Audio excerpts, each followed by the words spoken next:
Badniks have been a staple to the Sonic franchise since its formation in 1991. That is why in today's video we're going to be continuing on our journey on finding out how fast you can touch everything in every Sonic game. In today's video, how fast can you touch a Badnik in every single Sonic game? But first, here's how fast you can subscribe to Glowkaze. And that was pretty quick, so be sure you subscribe to my channel. But anyway, enjoy the rest of the video. First is Sonic the Hedgehog. Now, touching Badniks in every Sonic game might be an easy task, primarily because, well, they're at the beginning of pretty much every Sonic game. Next is Sonic CD. Now, Sonic CD, very similar to Sonic 1. We literally don't spend anything over 5 seconds in there because, yeah. Next is Sonic 2. Now, in this game, we spawn into Emerald Hill Zone, and all we have to do is get to this tree and kill the Badnik on it. Next is Sonic 3. Now, this game spawns us in with the cutscene in which we can skip it in Sonic Origins? Huh.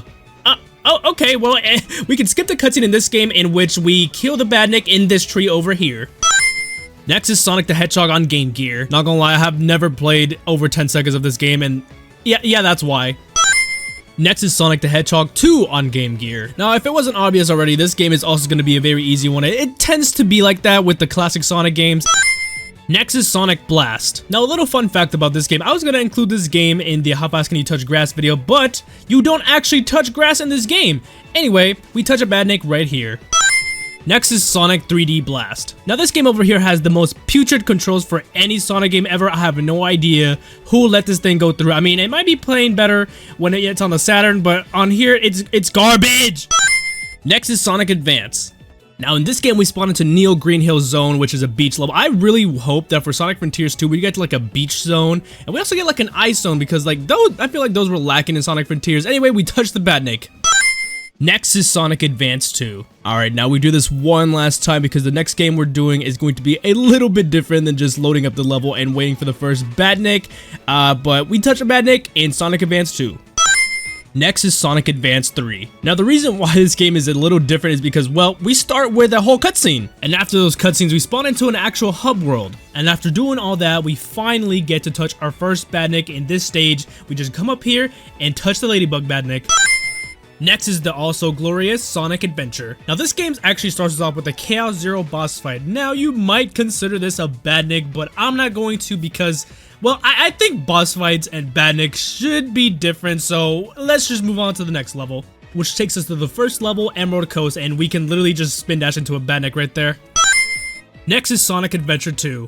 Now, this one's an easier one, primarily because we start in San Francisco and City Escape, whatever, with Sonic destroying all these cars, whatever, you guys get the story. I've said this a million times. Sonic's a terrorist, whatever. Anyway, once we go up these stairs, don't ask how I got these tires because I have no idea how, we touch this Badnik right here. Next is Sonic Heroes. Oh boy, I can't wait to play Sonic Heroes. Anywho, we lightspeed dash these rings over here and touch this Badnik over here.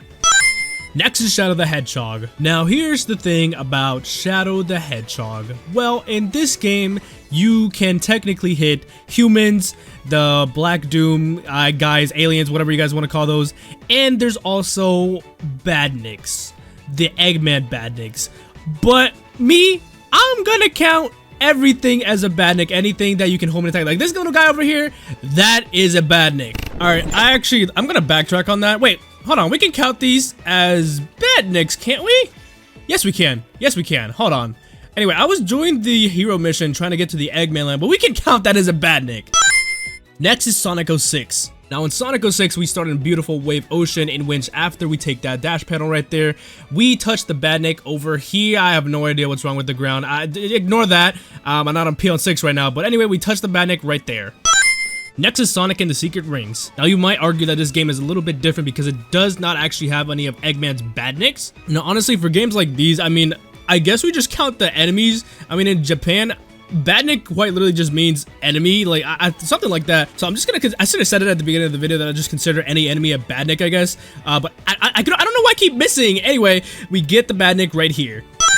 Next is Sonic Unleashed. Now, as we all know, Sonic Unleashed is my favorite Sonic game of all time, and probably in my top 5, you could argue top 5 games of all time. I don't know, maybe it squeezes a little bit, maybe top 6, top 7. It's up there though.